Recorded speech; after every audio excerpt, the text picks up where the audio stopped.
রাজনীতিতে যখন কনফিউশন থাকবে, অস্থিরতা তখন দেখা দিবে। সকল দল মিলিতভাবে আমরা 31 দফা উপস্থাপন করেছি। কিন্তু যে সময় কেউ সাহস করেনি স্বৈরাচারের মুখের উপরে দাঁড়িয়ে, স্বৈরাচারের চোখে চোখ রেখে বলতে যে এই বিষয় সংস্কার করা প্রয়োজন, এই বিষয়ে দেশ ধ্বংসের দ্বার প্রান্তে, ঠিক সেই সময় বাংলাদেশ জাতীয়তাবাদী দল, তার সাথে যে সকল রাজনৈতিক দল আন্দোলনে আমরা রাজপথে ছিলাম, সকল দল মিলিতভাবে আমরা 31 দফা উপস্থাপন করেছি। আজকের অনেক ব্যক্তিবর্গই সেদিন সংস্কারের স্বর ধারে কাছে ওনারা ছিলেন না। কিন্তু সেদিন বিএনপি সহ বিএনপির সাথে সমমনা মানুষগুলো, সমমনা দলগুলো আমরা 31 দফা উপস্থাপন করেছিলাম। রাজনীতিতে যখন কনফিউশন থাকবে, অস্থিরতা তখন দেখা দিবে আমাদের, এবং এই অস্থিরতার কারণে প্রত্যেকটি দেশের প্রত্যেকটি মানুষ সমস্যার সম্মুখীন হবে। কারণ যখনই রাজনৈতিক অস্থিরতা থাকবে, রাজনৈতিক স্টেবিলিটি যদি আমরা এনশিওর করতে না পারি, তাহলে আমরা যে যত সংস্কারই ঘোষণা করি না কেন, যে যত নীতি গ্রহণ করি না কেন, কোনোটি সাকসেসফুল হবে না।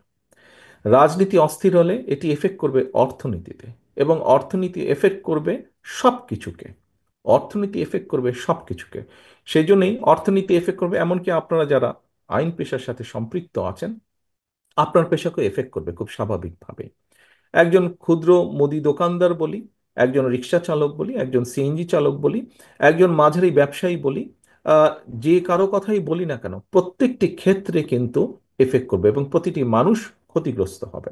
সেই জন্য আমাদের মূল লক্ষ্য হওয়া উচিত, অন্তর্বর্তীকালীন সরকার সহ প্রতিটি মানুষের, আমাদের মূল লক্ষ্য হওয়া উচিত অবশ্যই দেশকে আগামী দিনে একটি যত দ্রুত সম্ভব একটি স্টেবল স্থিতি অবস্থার কাছে নিয়ে আসা। আমরা যখন একটি স্থিতি অবস্থার মধ্যে নিয়ে আসব, সারা পৃথিবীতে যেটি গ্রহণযোগ্য বিষয়, যে রাজনৈতিক অস্থিরতা বলুন বা রাজনৈতিক আলোচনা বলুন, রাজনৈতিক তর্ক বিতর্ক বলুন, সেটিকে সংসদের মধ্যে নিয়ে আসা। সংসদই হচ্ছে সবচেয়ে বড় জায়গা, সবচেয়ে মূল জায়গা, যেখানে রাজনৈতিক বিষয়ে আলোচনা, সিদ্ধান্ত যাই হোক না কেন সেটি সংসদের মধ্যে হয়ে থাকে। আমরা যদি সংসদকে কার্যকর করতে যত দেরি করব, এই অস্থিরতা, এই তর্ক বিতর্ক সবকিছু তখন সংসদের বাইরে চারিদিকে ছড়াতে থাকবে। এবং সংসদের বাইরে যত বেশি এটি ছড়াবে, তত সব জায়গায় বিভিন্নভাবে, অর্থনীতি থেকে শুরু করে সামাজিক অবস্থান থেকে শুরু করে সকল জায়গায় একটি অস্থিরতা দেখা দিবে, যা সামগ্রিকভাবে দেশকে ক্ষতিগ্রস্ত করবে। কাজেই প্রিয় উপস্থিতিবৃন্দ, আপনারা এখানে আছেন, আপনাদের নামের সাথে একটি লার্নের শব্দ সবসময় ব্যবহার করা হয়, এবং এই কথাটি কম বেশি আমরা সবাই বিশ্বাস করি, এটির যথার্থতা আছে।